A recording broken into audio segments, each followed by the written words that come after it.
മുനമ്പം വഖഫ് കേസിലെ ഭൂമി തർക്കത്തിൽ വഖഫ് ട്രിബ്യൂണൽ അന്തിമ ഉത്തരവ് പാസാക്കുന്നത് ഹൈക്കോടതി തടഞ്ഞു. ട്രിബ്യൂണലിന് കേസിൽ വാദം തുടരുന്നതിന് തടസ്സമില്ല. ട്രിബ്യൂണൽ നടപടി ചോദ്യം ചെയ്ത് വഖഫ് ബോർഡ് നൽകിയ ഹർജിയിലാണ് ഇടക്കാല ഉത്തരവ്. ബിനിൽ വിവരങ്ങളുമായി ചേരുന്നുണ്ട്. ബിനിൽ, എങ്ങനെയാണ് കോടതിയുടെ നടപടി?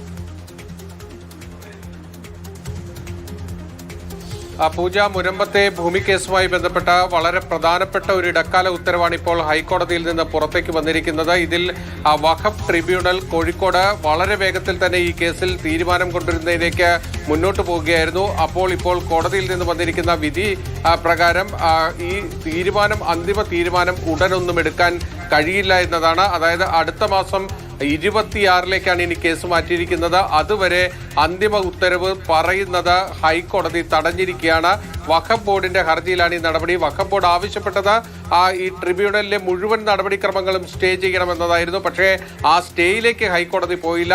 വഖഫ് ട്രിബ്യൂണലിന് കേസിൽ വാദം കേൾക്കുന്നതിന് യാതൊരുവിധ തടസ്സവുമില്ല. പക്ഷേ അന്തിമ ഉത്തരവ് പാസാക്കാൻ പാടില്ല എന്നതാണ് ഇപ്പോൾ ഹൈക്കോടതി ഉത്തരവിട്ടിരിക്കുന്നത്. ഇവിടെ വഖഫ് ബോർഡ് ആവശ്യപ്പെട്ടത് 1967-ൽ ഈ വഖഫ് ഭൂമിയുമായി ബന്ധപ്പെട്ട് പറവൂർ മുനിസിപ്പൽ കോടതിയിൽ കേസുണ്ടായിരുന്നു. ആ കേസുമായി ബന്ധപ്പെട്ട രേഖകൾ വഖഫ് ട്രിബ്യൂണൽ വിളിച്ചു വരുത്തി പരിശോധിക്കണം. ഇതായിരുന്നു അവരുടെ ആവശ്യം. പക്ഷേ വഖഫ് ട്രിബ്യൂണൽ ഈ ആവശ്യം നിരാകരിച്ചു. അതിനെതിരെയാണ് വഖഫ് ബോർഡ് ഹൈക്കോടതിയിലേക്ക് എത്തിയത്. വിവരങ്ങൾ നൽകിയത്.